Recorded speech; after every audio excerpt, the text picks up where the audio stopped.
বাংলাদেশের কোনো নাগরিক যদি বর্তমানে একটি নতুন পাসপোর্টের জন্য আবেদন করতে চান কিংবা আপনার পূর্বে এমআরপি পাসপোর্ট ছিল সেটাকে কনভার্ট করে আপনি পাসপোর্টের জন্য আবেদন করতে চান, বা হতে পারে আপনার পাসপোর্ট ছিল তার মেয়াদ শেষ হয়ে গেছে, এখন আপনি নবায়নের জন্য আবেদন করতে চান, তাহলে এই আবেদনকারীদের মধ্যে কাদের জন্যে পিতা মাতার এনআইডি কার্ডের কপি আবেদনপত্রের সাথে জমা দিতে হবে, আজকে আমরা সেই বিষয়টি নিয়ে বিস্তারিত তুলে ধরব। এ বিষয়ে বাংলাদেশ ইমিগ্রেশন ও পাসপোর্ট অধিদপ্তরের ই পাসপোর্টের যে ওয়েবসাইট আছে সেখানে কিছু নির্দেশনা জারি করা হয়েছে। এই নির্দেশনার মধ্যে ৫ নম্বর নির্দেশনাতে বলা হচ্ছে যাদের বয়স ১৮ বছর বা তার কম এবং যারা শুধুমাত্র জন্ম সনদ দিয়ে ই পাসপোর্টের জন্য আবেদন করবেন তাদের ক্ষেত্রে পিতা এবং মাতার এনআইডি কার্ডের নাম্বার উল্লেখ করতে হবে আবেদনপত্রে এবং আবেদনপত্রের সাথে এই এনআইডি কার্ডের কপি সংযুক্ত করে আবেদনপত্র জমা দিতে হবে। অর্থাৎ এ থেকে আমরা বুঝে নিলাম যাদের বয়স ১৮ বছরের বেশি কিংবা যাদের নিজস্ব এনআইডি কার্ড আছে, জন্মসনদ দিয়ে আবেদন করছেন না, তাদের ক্ষেত্রে আর পিতামাতার এনআইডি কার্ডের কপি জমা দেবার প্রয়োজন নেই। এই স্পেসিফিক বক্তব্য ছাড়া ই পাসপোর্টের নিজস্ব ওয়েবসাইটে আর কোনো বক্তব্য নেই যেখানে বলা হচ্ছে যে পিতামাতার এনআইডি কার্ড লাগবে।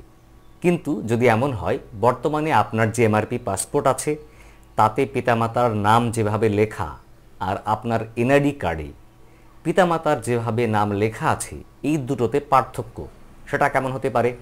আপনি যখন পাসপোর্টটা করেছিলেন তখন হয়তো আপনার জন্ম সনদ দিয়ে পাসপোর্টটা করেছিলেন, কিন্তু পরবর্তীতে আপনি আপনার এনআইডি কার্ডটা পেয়েছেন। এই এনআইডি কার্ডের সাথে আপনার পাসপোর্টের তথ্যের গড়মিল আছে। হতে পারে পিতা মাতার নামের ক্ষেত্রে নামের কোনো অংশ বাদ আছে বা নামের কোনো শব্দের বানানের পার্থক্য আছে। হতে পারে আপনার এনআইডি কার্ডের মোহাম্মদটা সংক্ষিপ্ত আকারে লেখা কিন্তু আপনার পূর্বের পাসপোর্টে লেখা আছে মোহাম্মদটা ফুল ভার্সানে। এই ধরনের কোনো গড়মিল বা পার্থক্য যদি থাকে তাহলে কিন্তু আপনার এখন এই পাসপোর্টটা সংশোধন করতে হবে।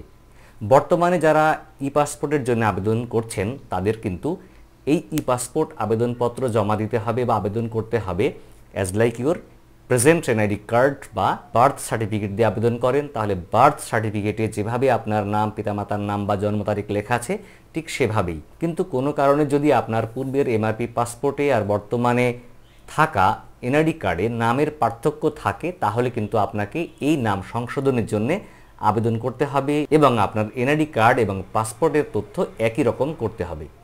কিন্তু যদি এমন হয় যে আপনার এনআইডি কার্ডে যেভাবে নামের তথ্য আছে, আপনার শিক্ষাগত যোগ্যতার সনদ, আপনার বার্থ সার্টিফিকেট বা অন্যান্য সকল কাগজপত্রে একই রকম আছে, শুধুমাত্র পাসপোর্টে পার্থক্য, তখন যদি আপনি আপনার পাসপোর্টের পিতা মাতার নামের পরিবর্তন করতে চান তখন আপনার পিতা এবং মাতার এনআইডি কার্ড জমা দিতে হবে আবেদনপত্রের সাথে।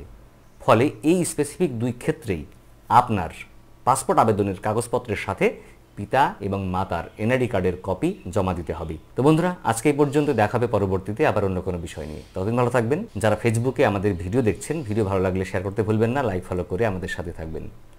আল্লাহ হাফেজ, আসসালামু আলাইকুম ওয়া রাহমাতুল্লাহ।